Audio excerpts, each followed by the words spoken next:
Hello YouTube, I've said it before and I'll say it again. Calgary has been setting records for the past 5 months straight. I'm going to highlight a few of the reasons of why that is in today's video. If you want to see the full report, please check the link in the description. All the information provided in today's video is from the Calgary Real Estate Board. I will provide all the links you need below, so let's get into it. Hi, my name's Adam Fife and I'm a local realtor here in Calgary, Alberta. I try my absolute best to only provide value-driven content for both my viewers and clients.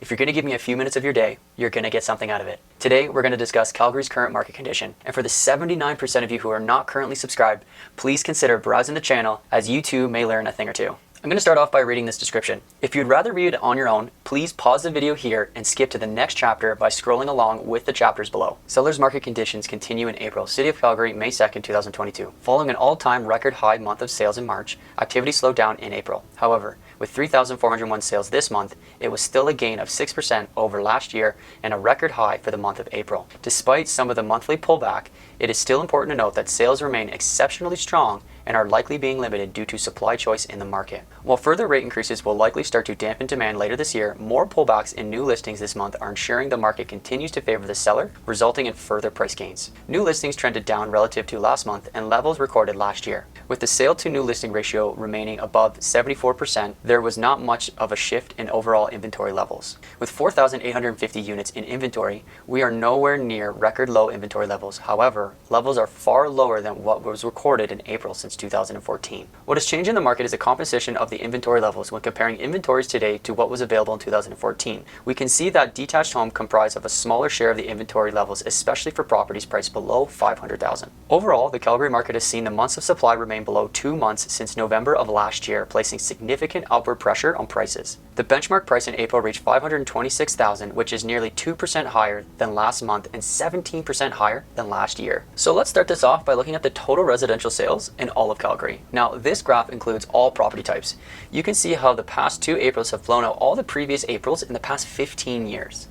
Next, let's check out inventory. Now, inventory is the number of homes that currently were up for sale in that month. With low amounts of inventory and high amounts of sales, you can assume prices will go up. If we look at April of 2014, you can see that the total sales were up while inventory was down, which means prices were bound to go up.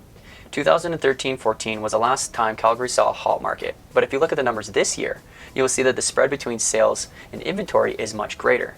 And by looking at these things and watching this type of information on the monthly report, you can start to take a guess at what may happen in the coming months. Now, let's keep in mind that this is the total sales of all of Calgary. Each color in the stack represents each quadrant.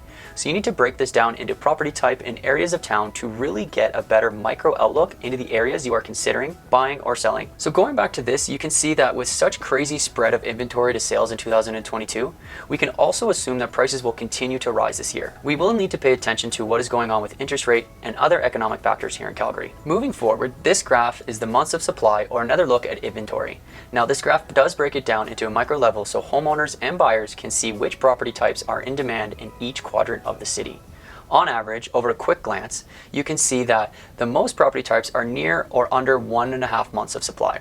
That means if no more new listings were to come onto the market and no more new buyers were to come to market either, it would only take a month and a half for every single home to sell. When we compare the detached market's months of supply from March to April, you can actually see that the months of supply increased in every quadrant besides the city center. City center is the only quadrant that saw market conditions get actually tighter from the month prior. Every other quadrant slowed down a bit, but not by a whole lot. This is most likely caused by the interest rate hikes. Moving along, this is a fairly informative map of the 8 sections of Calgary. Now, I've started a series on touring Calgary via Google Maps, where I will chat about each individual quadrant, so make sure to check that out if it's of interest to you. Now, this is total residential benchmark price for every single quadrant, so detached, semi-detached, row townhouses, and apartment all in one. When looking at this, you can see that the year-over-year percentages are pretty high.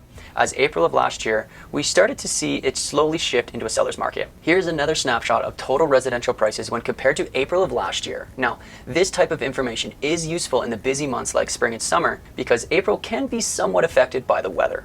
Let's remember that this is total residential. If you're looking for a house or a condo, this information is informative, but diving deeper into the area and property type is what provides you with the most amount of confidence and help create your home buying strategy. Make sure to talk to someone who understands that and that will take the time to explain to you all the differences that are involved. You can see all across the board that total prices in Calgary are up, but here are two examples for you to consider. And the first one being the benchmark price for a detached home last year, where it was $528,000. This year, $629,000, or an increase of $101,000 or 16% in 12 months. That's pretty crazy. Again, this is Calgary as a whole. Each quadrant will have a different outcome, so make sure to take the time and dive into each property type in each quadrant. So next, I do like this graph as it does help visualize what is actually happening with the prices in our market. You can see that the green bars are the average price, the blue is the median, and the red is the benchmark price. I've never really liked the median or average price, as a few $1,000,000 more or less in 1 month can really sway the number in different directions. Now, it is great to know when there are larger sales in our economy, depending on what your personal circumstances are, but for the average Calgarian, median and average price don't really mean too much, in my personal opinion.